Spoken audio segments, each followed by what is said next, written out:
B of chapter 16, which basically covers the endocrine system.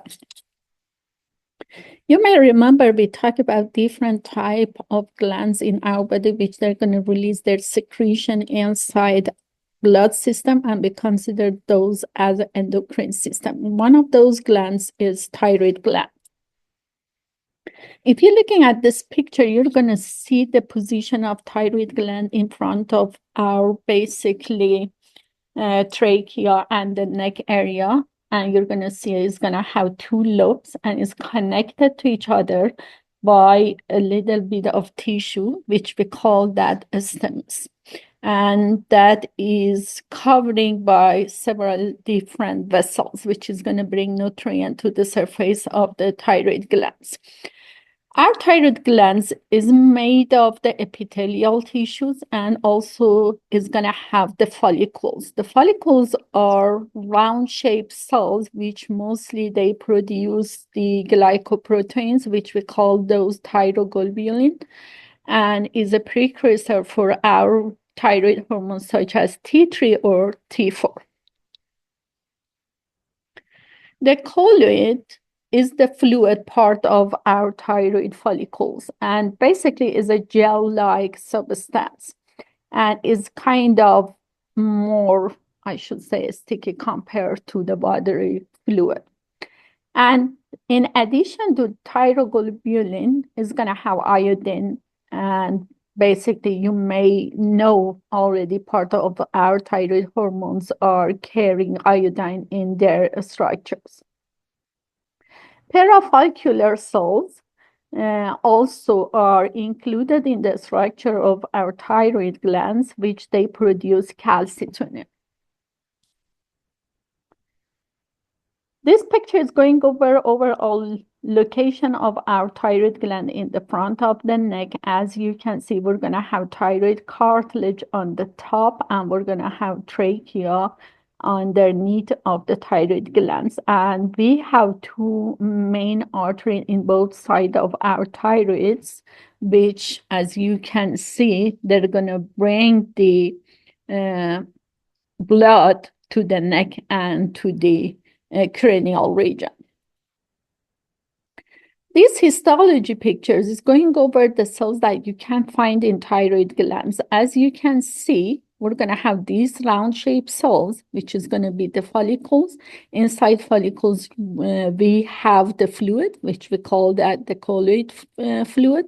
And outside each follicles and between the several follicles, you're going to find the small cells, which they're going to secrete the calcitonin, and we call those the parafollicular cells.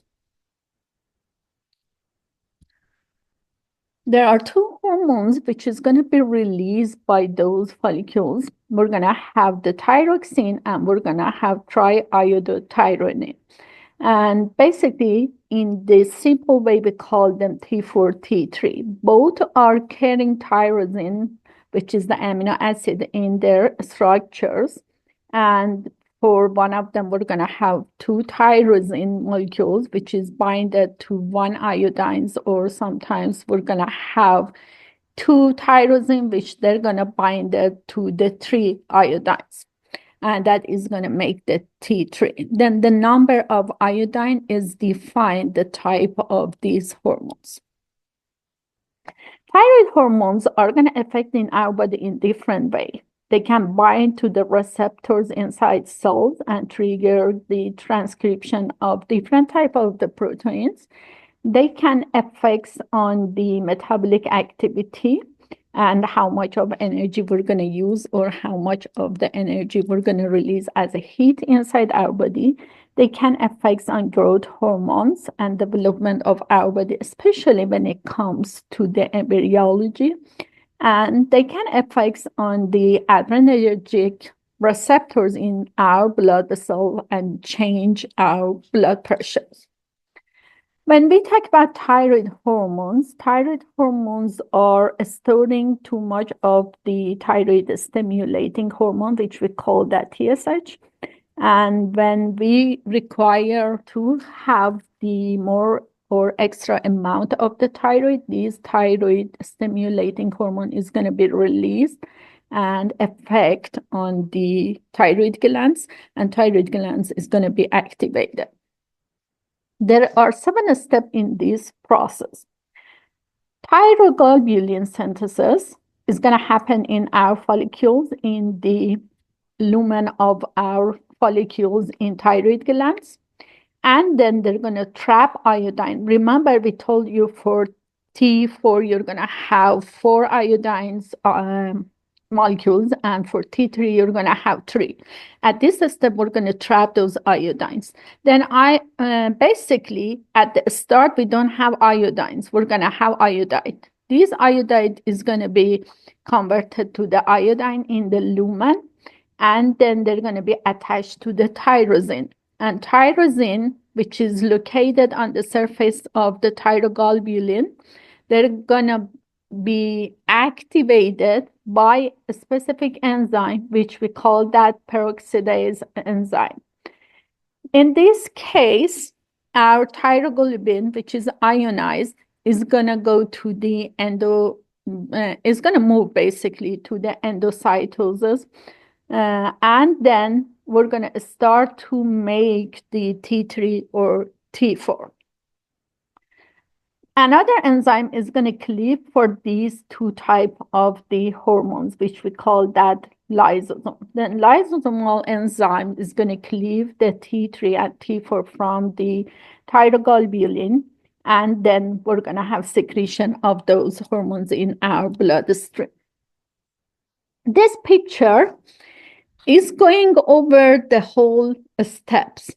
As you can see, when we talk about those processes, it's going to start inside cytoplasm. You're going to see the thyroglobulin, which is synthesized and is going to be discharged to the lumen of the follicles, and they can affect on transcription. And then you're going to see a start of the iodide, which they're going to trap the iodide or convert that basically to the iodine. Then we're going to start to have those iodines, which they're going to move outside, and we're going to have the bonding between those, and iodine is going to be attached to the tyrosine. And then these iodinate tyrosines are linked together to make the T4, T3. And then we're going to have the lysosome, which is going to separate them from those tyrosines. And now we're going to have T3 or T4, which they're going to be secreted in our bloodstream. This is all the steps of production of the T3 and T4 inside our thyroid glands and their release to the bloodstream. If we want to go over thyroid hormone, and basically regulation of those, remember, enzymes are responsible for separation of those tyrosines from the hormones, and we can have them separately in our bloodstream. Thyroid hormones are going to be controlled by negative feedback. Then if we have a decrease in the level of our thyroid hormone inside our bloodstream, it's going to send signals to our brain basically, and then we're going to start to have release of the thyroid stimulating hormone from hypothalamus, and hypothalamus is going to affect on the pituitary gland, and pituitary gland is going to release these TSH. TSH is going to target our thyroid glands, and in response to that, we're going to have those 7 steps that we explained before. And we can increase the level of T3 or T4 inside bloodstream. All this process is going to control by hypothalamic thyrotropin releasing hormone or TRH. Then sometimes we're going to have inhibitory hormones. The inhibitory hormones basically is going to inhibit production of the thyroid stimulating hormone. And some of the neurotransmitters, such as dopamine, is going to have such activity, but also we're going to have somatostatin, which they can block the TSH. Then the whole process, as you can see, is going to be controlled by our target cells. Hypothalamus is going to release the thyroid releasing hormone that is going to target the interior part of pituitary gland. The interior part of pituitary gland is going to release the thyroid stimulating hormone. Thyroid stimulating hormone is going to trigger our thyroid glands, and in response to that, we can have T3 or T4. This table is going over the major effects of the thyroid hormone in our body. As we mentioned, thyroid glands is going to affect on various areas of our body. That can affect on the metabolic activity and controls the temperature of our body by controlling the oxygen usage, and also it can affect on our nervous system and how our nerves are communicate with each other. And that is part of the process. Also, that can affect on our appetite, that can control the weight gain.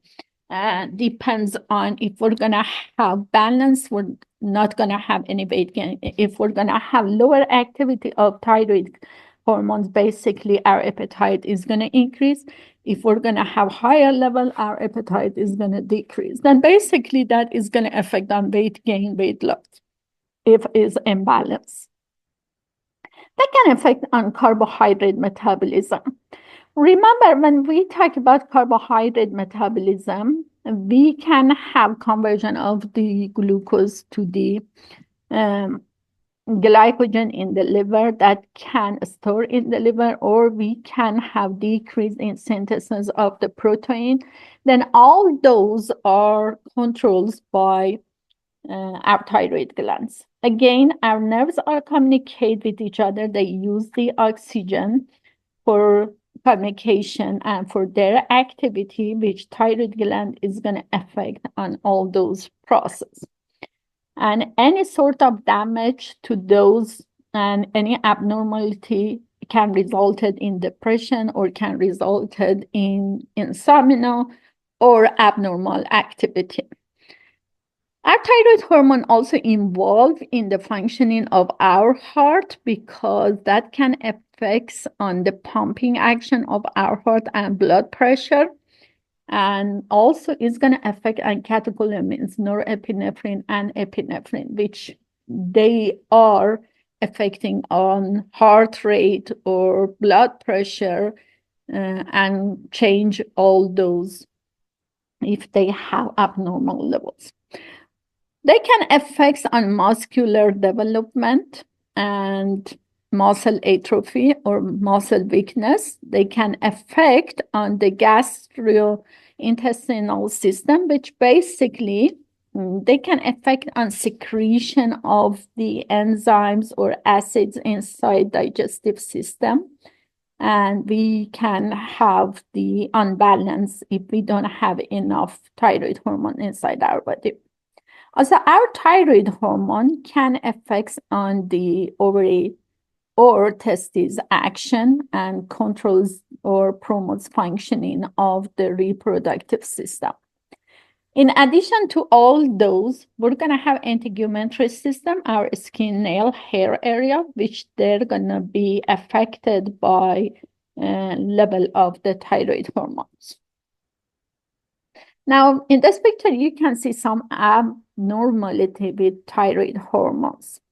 Then, if you're looking at this picture, we're going to see when we have the level of our thyroid hormones in adults can result in myxedema or can result in having dry skin, puffy eyes, sluggishness, and edema. And you can see the picture of the person with lower level of the thyroid hormone. Sometimes we have enough of those thyroid hormones, but we have problem or we have lack of the iodine. We don't have enough iodine in the structure of our follicles in thyroid glands, and the lack of the iodine is going to bring down the thyroid level overall, and that is going to trigger the level of TSH. Then we're going to have higher level of TSH in our blood system. And that is going to increase the size of our thyroid glands, which is going to consider as a goiter, which is a disease. And if we have abnormality with level of our thyroid hormone in the early childhood, that is going to affect on brain development. Then one of the main things that we test in newborn is going to be the thyroid hormone level. And we try to find out if the baby is having enough thyroid hormone or required to have the treatment or replacement, which that can help the baby to have proper development of brain or neural activity.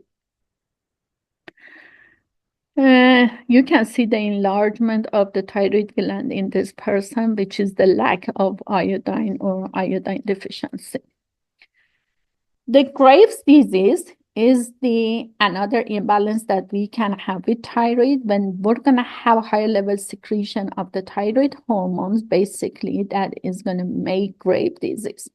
Graves' disease is considered also as an autoimmune disease because that can target the antibodies which they are defending our body against the bacteria, microbes, or any foreign matter.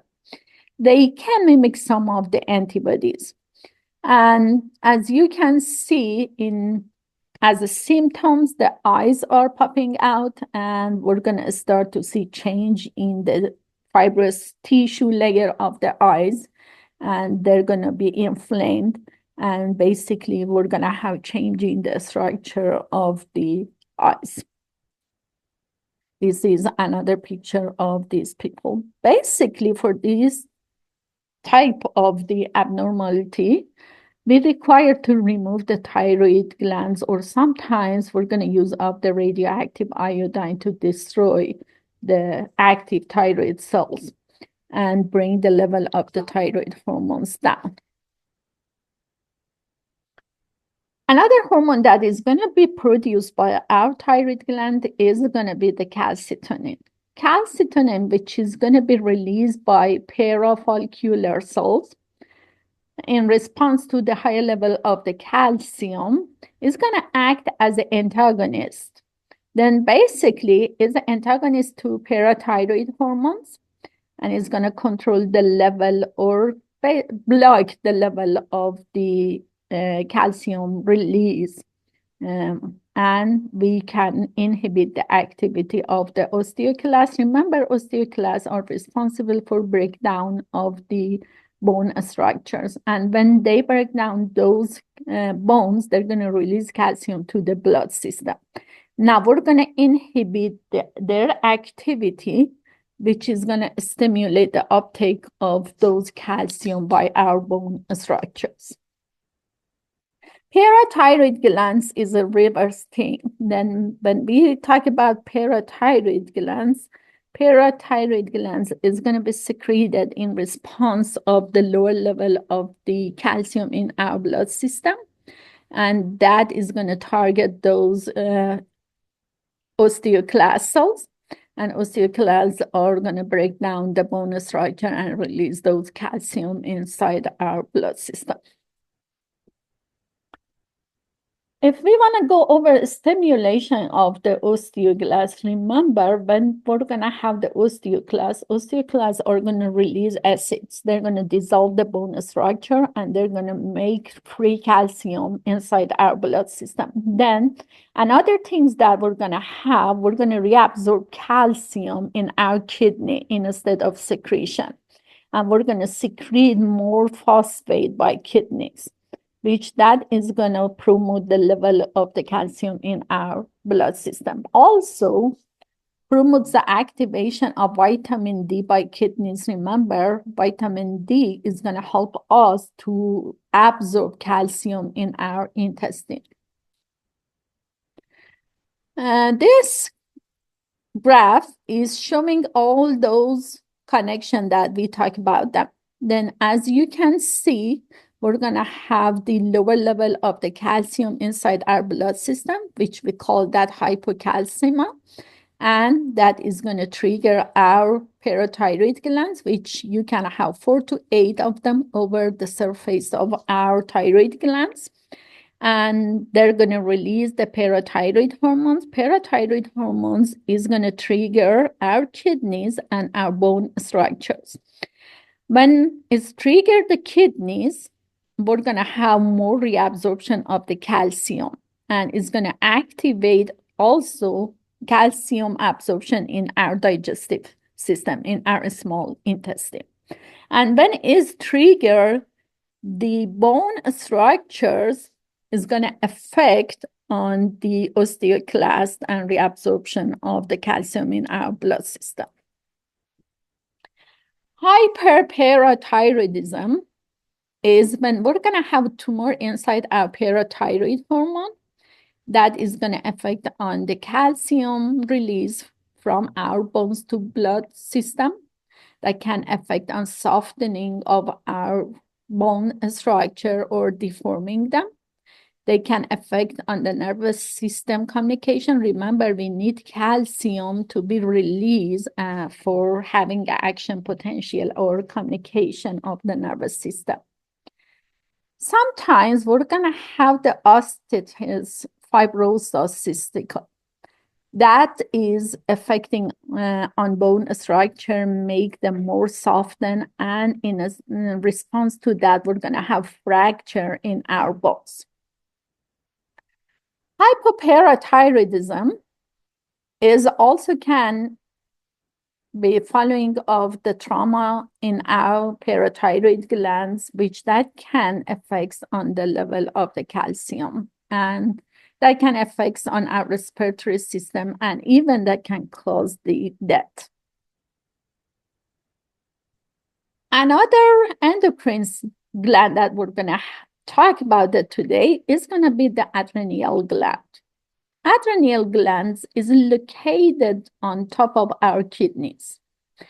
And basically, it's going to have two main parts. We're going to have the cortex layer, which is outside layer, and it's going to secrete several different hormones, mostly control the water absorption or mineral absorption. And the mid part, which we call that the medulla region, is going to affect on release of catecholamines, such as the norepinephrine and epinephrine. And they consider that as a part of our nervous system. If we want to go over the cortex area, cortex itself is made of three layers, three main layers. We're going to have the zona glomerulosa, which is the mineral layer. When we talk about glomerulosa, it's going to release or control the ion balance inside our body. We're going to have the zona fasciculata, and also we call that glucocorticoids, which is going to control the cortisol hormone. And we're going to have zona reticulus, which is going to control the gonadotropin hormones, our gonadocorticoid layer. Then these three layers are part of our cortex region of the adrenal gland. This picture is showing the microscopic structure of the cortex of the adrenal gland and those structures that we talk about them. As you can see in glomerulosa, we're going to have aldosterone, the hormone, which is going to control the water reabsorption. You're going to see the fasciculata layer, which is going to release the androgen and cortisol. And we're going to have reticulus layer, which is going to affect on the androgen mostly. And we're going to have the medullary part, which is going to affect on epinephrine and norepinephrine. Now, if we want to go over all those parts, the mineral layer in glomerulosa is going to control the ion balance, specifically sodium, potassium.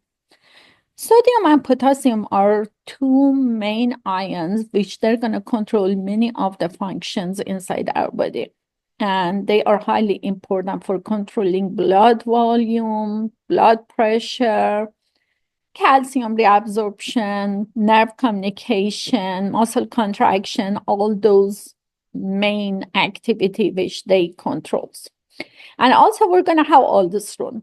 Aldosterone is going to stimulate the sodium reabsorption by kidney and stimulate the elimination of the potassium by kidney, and that can control blood pressure in response.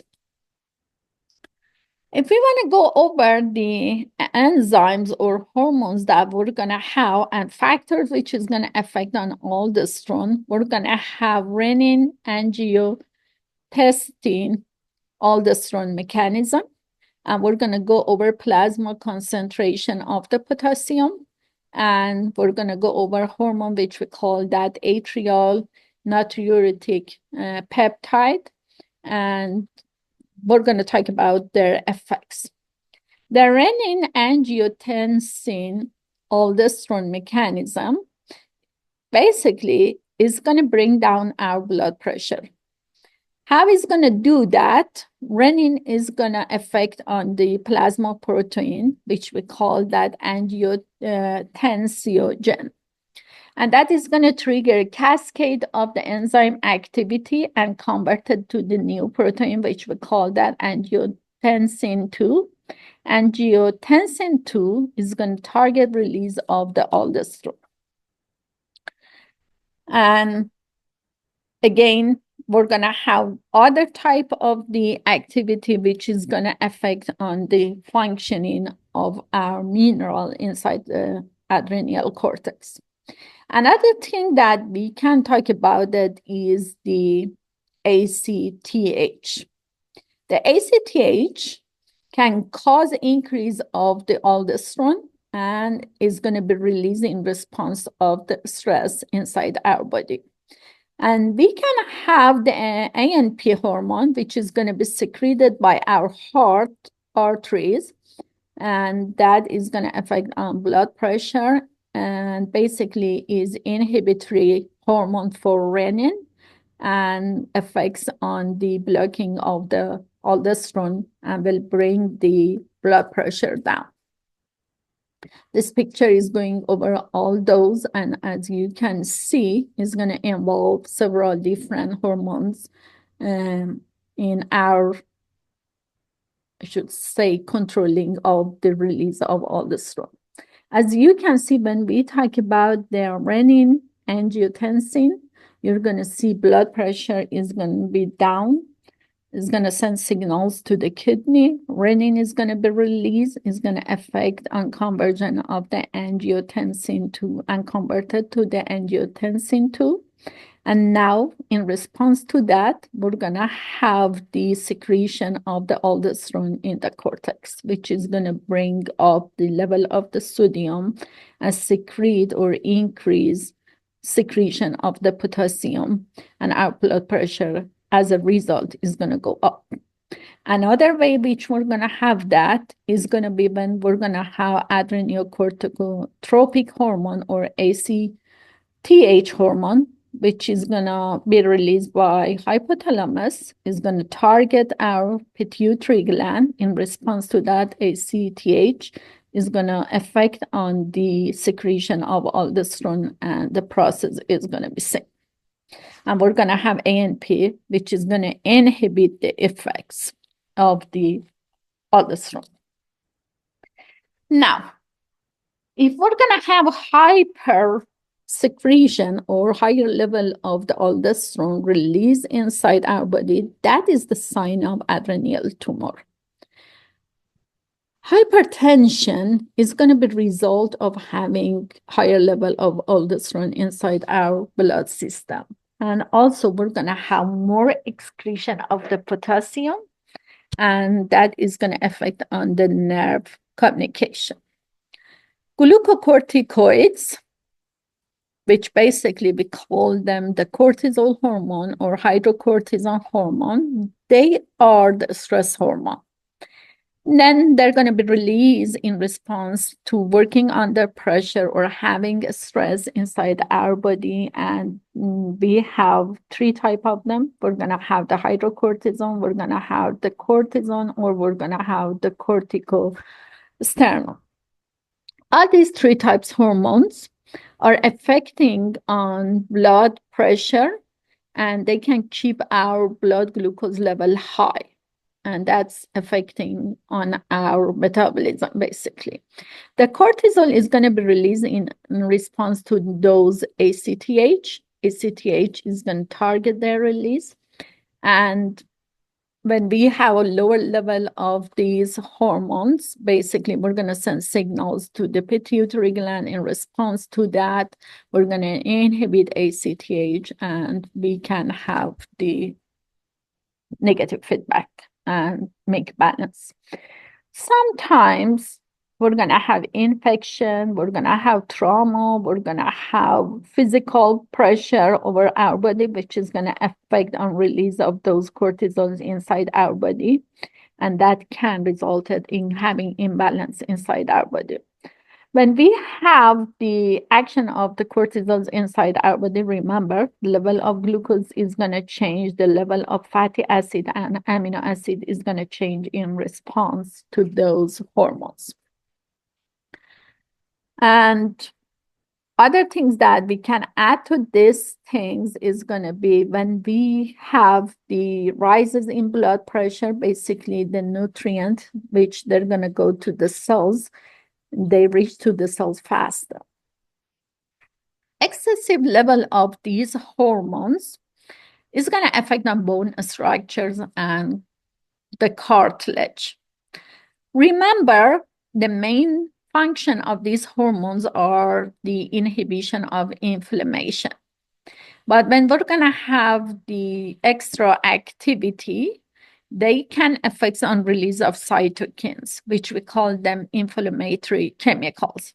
Also, they can block the immune system activity. They can affect on our neuron communication, on the cardiovascular system. And in response to that, we're going to have different type of disease, such as allergies, or we're going to have arthritis. Hypersecretion of these hormones can cause Cushing syndromes. These Cushing syndromes basically is going to change the structure of the face bone, is going to make the face round shape, which we call that moon face, or is going to cause the accumulation of the fat in the back of the neck, and we consider that as a buffalo hump. And the treatment for this process is going to be the removal of the cortical or the tumor that we have. Addison disease is another disease, but this one is when we have lower amount of those mineral corticoids hormones inside our body. And that is going to cause to decrease of the level of the sodium inside our blood plasma, or the level of the glucose inside our blood plasma. Then we're going to lose weight in response to that. We're going to be dehydrated. Our blood pressure goes down, and we require to have the hormone therapy to control or make balance in the level of our hormones. We can see the normal patient before they have excess amount of glucocorticoid hormones, and a patient which have the Cushing syndrome. And as you can see, the whole structures changed. Another things that I would like to go over it is the effects of these hormones, or gonadocorticoids hormones, on the reproductive system. Androgen is a hormone which is going to control male features, and it has the ability to be converted to testosterone, and also that can have ability to convert it to the estrogen. Then one of these precursor hormones in the androstenedines, or we're going to have dihydroepiandrosterone, which we call that DHA. Then if we want to go over these things, we have the presence of these hormones on the onset of the puberty.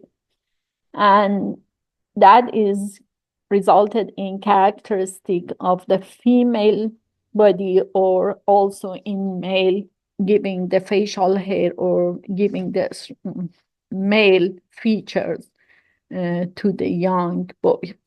Then these are affecting on level of estrogen in females and level of the testosterone in males.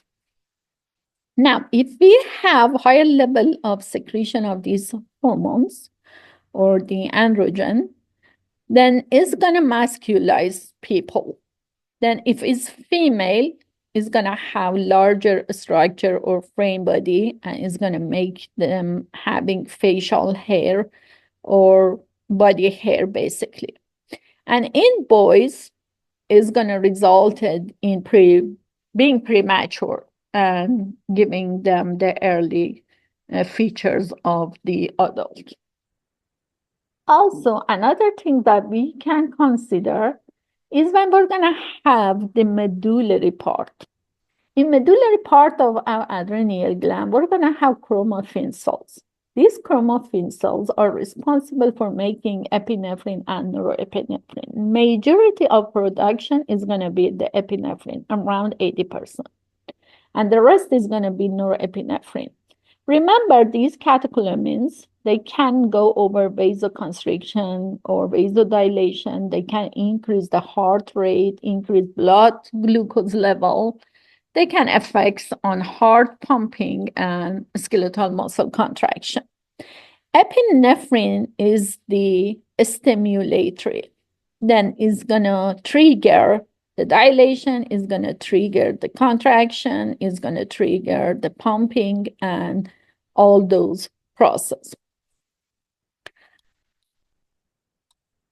Now, as you can see, how stress can target all those cells, you're going to see in the response to the stress, our hypothalamus is going to be activated, is going to affect on pituitary gland.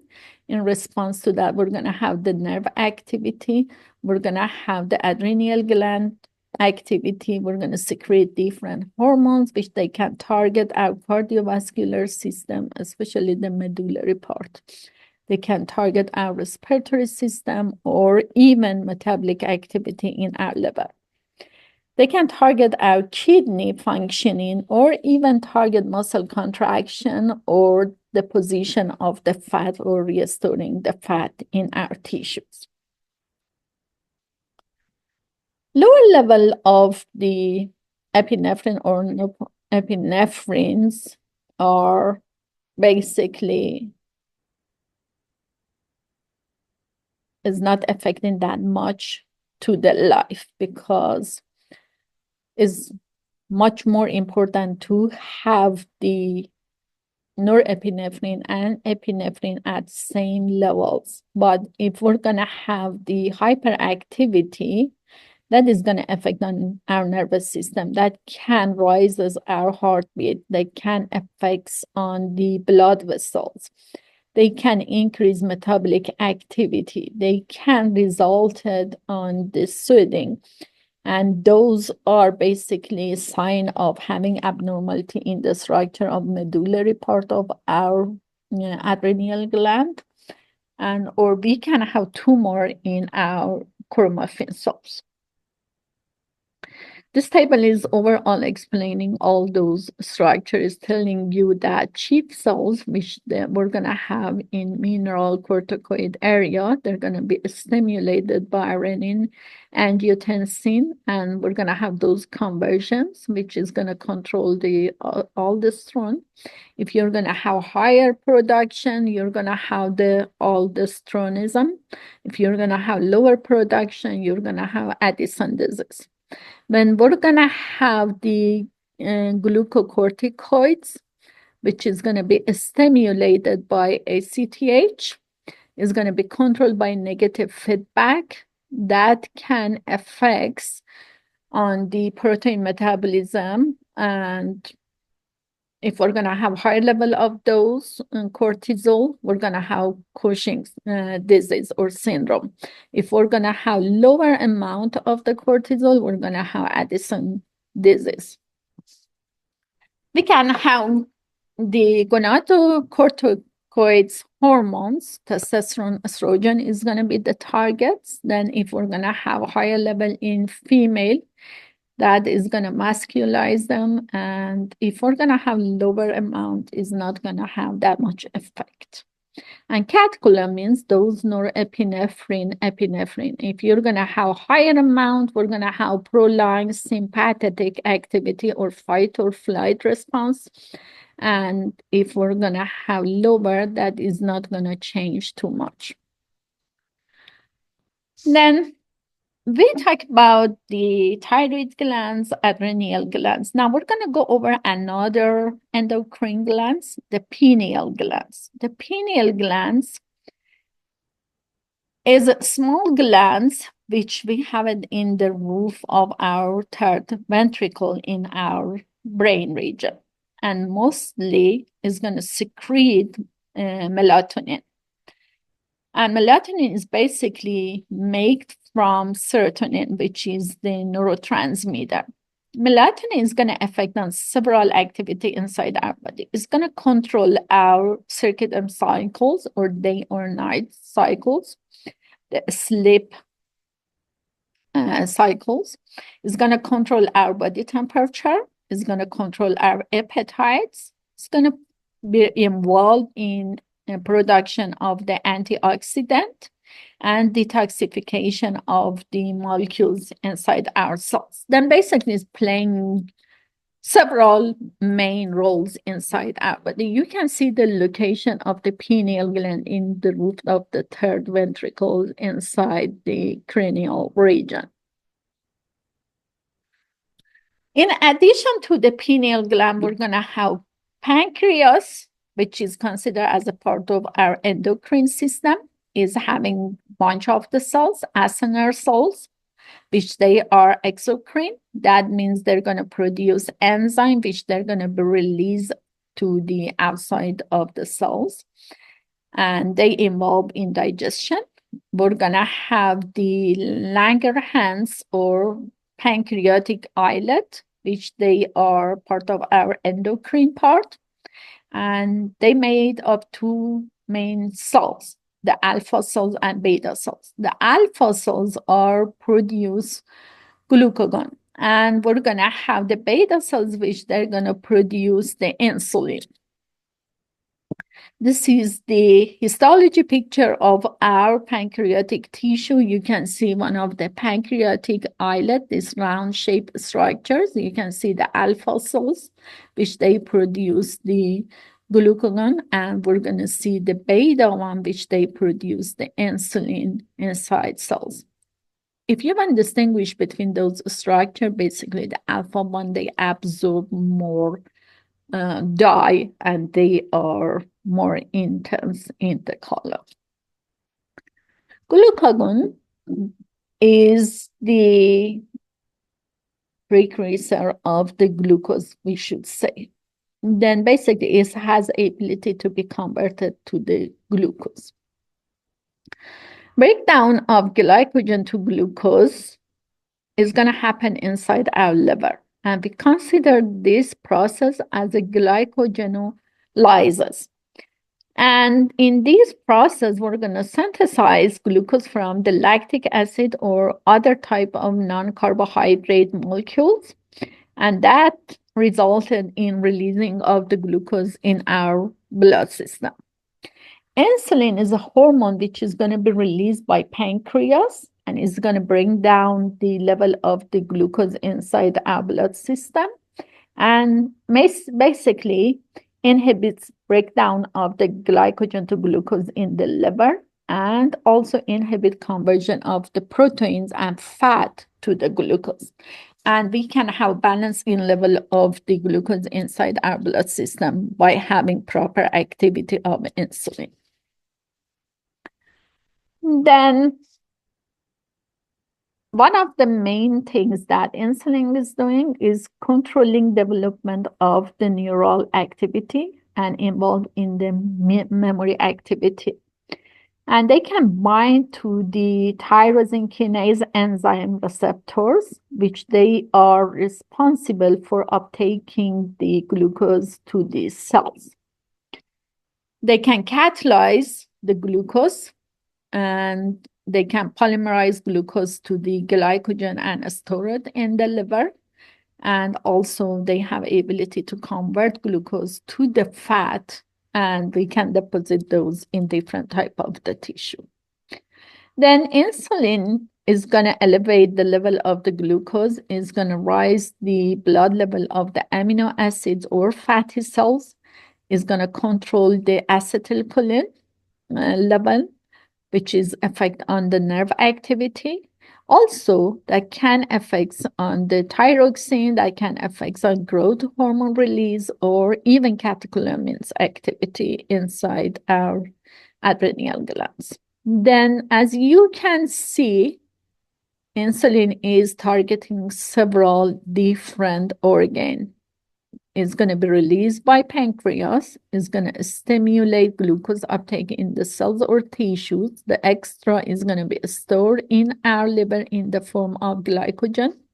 And when we need it, the glycogen is going to be converted to glucose again, and we can have balance. The normal range of blood glucose is about 9,200 milligram per milliliter. And if we're going to have lower amount, we're going to send signals to the pancreas. Pancreas is going to convert the glycogen to the glucose, and we bring the glucose level up again. There are several abnormalities with level of this activity inside our body. People which they are diabetics. We can have type 1, type 2 diabetics. When we have less amount of the insulin, we consider that, or release of the insulin, we consider that type 1. And sometimes we're going to have release of insulin, but they are not active, which they consider as a type 2 of diabetes. Now, type 2 of diabetes is most related to the lifestyle, and we can control that by having exercise or having proper diet. Then we can have the polyuria. Polyuria then means we're going to have huge amount of the urine as output, because that target the kidney retention of water and basically block that, and we're going to have production of the urine. Sometimes we're going to have polydysplasia, which is the excessive thirst. That means because we had water loss, we're going to be thirsty. We can have polyphagia, which is excessive hunger and food consumption. Then our body cannot uptake the glucose, then we feel starving and we eat more than what we need. Then if we cannot use those sugars as the source of the energy, then we're going to replace that with using of the lipids or proteins inside our body, which is going to result in having the formation of ketones or ketone bodies in our urine. Then in this case, if we're going to have the extra amount of ketones in urine, we call that ketonuria. And that is the sign of disruption in the level of the insulin. Hyperinsulinism is the excessive secretion of the insulin inside our body, which is going to bring our blood sugar level down, and we consider that as a hypoglycemia, which that can result in death. Remember, we need the balance. We don't want extra amount or lower amount of the insulin for activity. All this come together in this picture and telling you when we're going to have the insulin deficiency, what is going to happen, which basically we consider that as a diabetes. Then, as you can see, insulin can affect on muscle, and it's going to break down proteins in muscle. Now we're going to lose our muscles. Our liver is going to convert those amino acids to the glucose to bring our blood level high, can affect on the fat. Instead of using the carbs, we're going to use of the fat, and fat is going to be converted to the to blood sugar and also ketones. Then we're going to have a change in the level of the ketone bodies in the urine, which we call that ketonuria. And as you can see, we're going to have higher production of the urine, which we call that polyuria. And that polyuria can result in dehydration of our body, which we call that polydysplasia. Now, all this considered as the imbalance. Remember, homeostasis means keeping the function of our body at a stable level. Two things that we can add to the adrenal glands is going to be our gonads. The testes and ovaries are part of our endocrine system because their secretion is going to be released inside our blood system. Then in females, ovaries are producing estrogen, progesterone, which they can target maturation of the reproductive organs inside females. They can control pregnancy or breastfeeding and all those activities. Testes are producing testosterone, which is responsible for maturation of the reproductive organs in male, and also is going to control the appearance of the male features and characteristics, and also is necessarily for normal production of the sperms and keep the functioning of these reproductive organs at balance. Placenta is responsible for secretion of the estrogen, progesterone, and also chorionic gonadotropin, which we call that HCG during the pregnancy. Adipose tissue are also releasing little bit of the gonadotropin hormones because adipose tissue can release leptin. Leptin is gonna control our appetites, or they can release the resistin, which is the hormone which that is antagonist to the insulin, then it's going to inhibit the activity of the insulin, or they can affect on adiponectin, which also is enhancing the insulin level. Gastrin is going to be released inside our digestive system, which is going to be responsible for secretion of the acid, the hydrochloric acid, ghrelin, another hormone which is going to control our appetites and food intake. Secretin is going to control the liver function and pancreas activity that can affect on the cholecystokinin, which is CCK, and activate pancreas and gallbladder activity and contraction in muscle, which we call that a sphincter. And incretins, which another hormone which inhibits the glucagon activity and enhance the activity of the insulin inside our body. Again, remember, we're going to have heart hormones, which we call that the ANP, that decrease the level of sodium inside our blood system and controls blood pressure. In our kidneys, we're going to have two hormones. We're going to have renin, which we talk about it and how they are reacted with the aldosterone and control the level of aldosterone. And we're going to have erythropoietin, which that is going to control production of red blood cells. A skeleton, or our skeletal muscles or our bones, they're going to carry the specific type of the cells, which we call them the osteoblasts. Osteoblasts are releasing hormone, which we call that osteocalcin. And osteocalcin is going to improve the production of the glucose and reduction of the body fat. And it's going to activate the insulin, basically. In our skin, we're going to have precursor of the vitamin D, which we call that the cholecalciferol. And also we're going to have calcitrol, which is going to activate formation of the vitamin D and helps to absorb calcium in our small intestine. Thymus is another gland that we're going to have inside our body and is going to basically release several different type of the chemicals such as thymolene, thymopoietinins, thymomucins, which they are affecting on production of our T cells, which they are part of our immune systems. There are many factors that can affect on our endocrine system. And we consider those as environmental factors, such as pesticides, the chemicals that we have around us, the heavy metals such as arsenic, mercury, dioxin. All those pollutants, they can mimic our endocrine hormones and replace them. And that affects on abnormality or imbalance in the level of our hormones and interfere with body functioning or metabolism.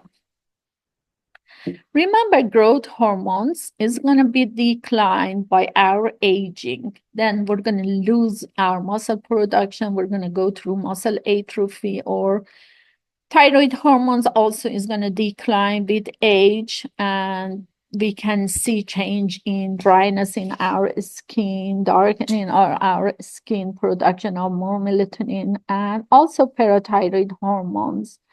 The parathyroid hormones is a little bit different. They keep their balance even with aging. But the lack of estrogen in female after menopause is going to affect on the level of parathyroid hormone in females. With aging, we're going to lose our glucose tolerance, and our ovaries basically are going to stop production of the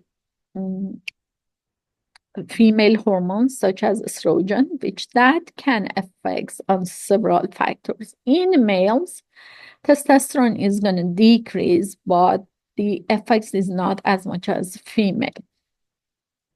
That was the whole part B of chapter 16. I hope you could figure out overall how our endocrine system is going to control our metabolic activity.